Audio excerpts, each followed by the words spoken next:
రాజోలు నియోజకవర్గం మలికిపురం మండల ప్రజా పరిషత్ కార్యాలయంలో సర్వసభ సాధారణ సమావేశం నిర్వహించబడింది. ముఖ్య అతిథిగా శాసనసభ్యులు దేవవర ప్రసాద్ పాల్గొన్నారు. ఎమ్మెల్యే మాట్లాడుతూ ప్రజాప్రతినిధులు గ్రామ సమస్యలపై ముందే దృష్టి పెట్టి పరిష్కారం కోసం చర్యలు తీసుకోవాలని సూచించారు. ఈ నియోజకవర్గంలో 1000 రోడ్ల నిర్మాణం లక్ష్యంగా ఉందని, కరెంట్, మంచినీటి సరఫరా, పారిశుద్ధ్యం, పెన్షన్లు తదితర అంశాలపై కూడా కసరత్తు చేయమని చెప్పారు. ఈ కార్యక్రమంలో ఎంపీపీలు, జెడ్పీటీసీ, ఎంఆర్ఓ, సర్పంచ్లు, ఎంపీటీసీలు, సూపరింటెండెంట్ మిల్టన్, ఇతర అధికారులు, ప్రజాప్రతినిధులు పాల్గొన్నారు.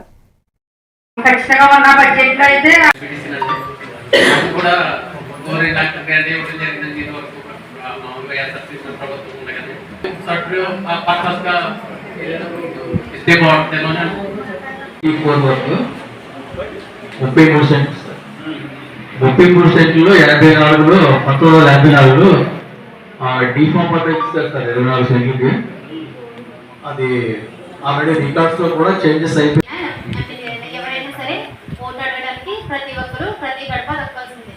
అప్పుడు మేము వెళ్ళేటప్పుడు కొన్ని హామీలు ఇచ్చి మేము 3 సెంట్ల స్థలం కావాలండి ట్యాంక్ కట్టడానికి. స్థలం అయితే ఎవరు ఇవ్వలేదు మేడం. ఏవిఎస్ కాలనీలో స్థలం చూపించారు, అందుకని అక్కడ పెట్టించారండి. అది సొసైటీ స్థలం అండి, స్కూల్ ఉన్న సొసైటీ స్థలం. నా ఊహను అలాగే పత్రికాదులు లేక కొన్ని సంవత్సరానికి బడ్జెట్ ఎంత అది ఆయన ఇప్పుడు చెప్పారు, సుమారు 30 కోట్లు అని చెప్పారు. అది ఎస్టిమేట్, ఒక అంచనా రావచ్చు. నేను పరిస్థితులన్నీ కరెక్ట్గా ఖచ్చితంగా ఉన్నట్టయితే ఒక ప్లాన్ తయారు చేసుకున్నాం. 30 కోట్లు.